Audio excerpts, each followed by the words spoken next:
नमस्कार, इन खबर में आपका स्वागत है। राजस्थान के मुख्यमंत्री अशोक गहलोत इन दिनों गुस्से में नजर आ रहे हैं। खुद को चोट लगी है, अस्वस्थ है, लेकिन गुस्सा इतना आ रहा है कि विनम्र स्वभाव के माने जाने वाले जादूगर केंद्रीय नेताओं के सामने ही फट पड़े।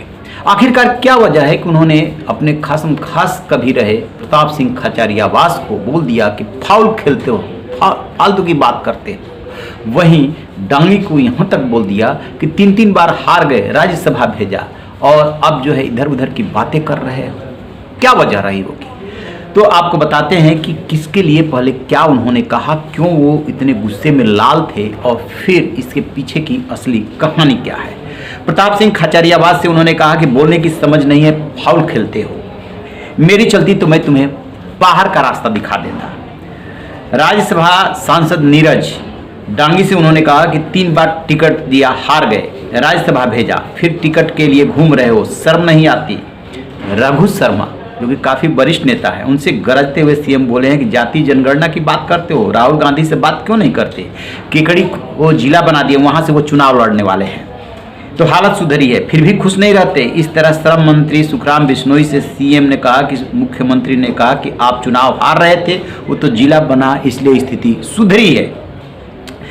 सीएम गहलोत ने ओबीसी की कुछ जातियों को, जो मूल जातियां बताई जा रही है, उसके लिए 6% आरक्षण देने का ऐलान किया है। अभी 21% मिल रही थी, उससे वो मान रहे हैं कि इससे बढ़ जाएगी।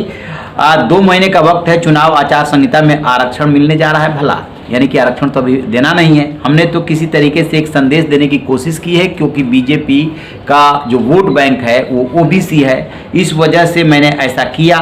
और फिर भी आप लोग बयानबाजी कर रहे हैं। किसी ने उसी में कहा कि आदिवासी दिवस पे ये किया गया, ऐसा नहीं करना चाहिए था, आदिवासियों की बात होनी चाहिए थी। जब उनका गुस्सा बहुत ज़्यादा बढ़ने लगा तो जो सीपी जोशी हैं उन्होंने कहा कि जो स्पीकर है कि आपको मुख्यमंत्री जी गुस्सा नहीं करना चाहिए, प्रेम से बात करनी चाहिए। फिर केसी वेणुगोपाल ने स्थिति को संभालने की कोशिश की कि वो भावुक हो गए थे इसलिए ऐसा बोल रहे हैं, लेकिन है क्या, क्यों ऐसा वो कर रहे हैं, इसको जो है समझना बहुत ज़रूरी है। दरअसल है क्या कि हाईकमान जो चाहता है कि अशोक गहलोत और सचिन पायलट साथ साथ चले, चुनावी अभियान जो भी रणनीति बने, जो भी टिकट मिले, सब में उनकी दोनों की सहमति हो और दोनों साथ साथ चले। अशोक गहलोत अभी इसके लिए तैयार नहीं हो रहे हैं और यही संदेश लेकर के पहुंचे थे केसी वेणुगोपाल। मुख्यमंत्री आवास में उनकी मुलाकात हुई थी, हाईकमान का उन्होंने संदेश बताया था, जो कि अशोक गहलोत को बहुत नागवार गुजरी और वो सीधे वहां से मीटिंग में आए थे।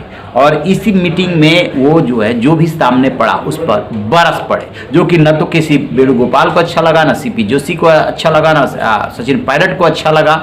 लेकिन सचिन पायलट ने कहा कि हम सबको मिल करके लड़ना है, तभी जाकर के हम बीजेपी को हरा पाएंगे। उन्होंने तो सकारात्मक संदेश देने की कोशिश की थी, लेकिन अशोक गहलोत कुछ भी सुनने को तैयार नहीं थे। तो उनकी नाराजगी और गुस्से की जो वजह बताई जा रही है वो हाईकमान का संदेश की जो कमेटी भी बनाई गई है उसमें भी उनकी मनमर्जी नहीं चल पाई है। उनका मानना है कि 5 साल तक मैं मुख्यमंत्री रहा, मेरे नाम पे चुनाव लड़ा जा रहा है, लिहाजा मेरी भी चलनी चाहिए या मेरी ही चलनी चाहिए। और हाईकमान इस बात के लिए तैयार नहीं, वो चाहता है कि साथ में सचिन पायलट को भी लेकर के चलिए, हर चीज उनसे शेयर किया जाए। कमेटी जो है आप अपने तरीके से नहीं बना सकते, यही उनके गुस्से का असली कारण है। वो मान रहे हैं कि 50 जिले हमने बना दिया, जहां जहां स्थिति खराब थी उसको सुधारने की कोशिश की है। वो मान रहे हैं कि मैंने जो है ओबीसी आरक्षण बढ़ाने का ऐलान किया है, इससे फर्क पड़ेगा, और भी बहुत कुछ ऐलान किया है। वो इस चुनाव लड़ने की तैयारी कर रहे हैं क्योंकि उन्हें मुकाबला करना है बीजेपी से। और इधर जो है कांग्रेस हाईकमान चाहता है कि ये कम से कम तो 2 नेता साथ चले और वरिष्ठ नेता साथ चले। अदरवाइज अंदाजा लगाइए कि सीएम अशोक गहलोत जैसा मुख्यमंत्री, जो कि विनम्र माना जाता है, वैसे वो जादूगर भी है, और भरी मीटिंग में हाईकमान के प्रतिनिधि के सामने वो इतने गुस्से में दिखते हैं, तो क्या हार रहे हैं क्या?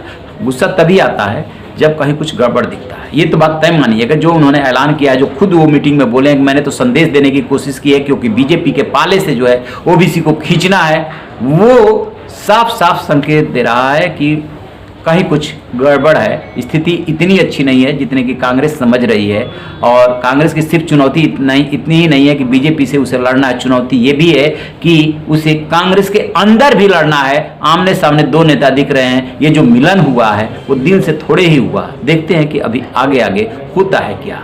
रहिए बेखबर, देखते रहिए इन खबर। Thank you.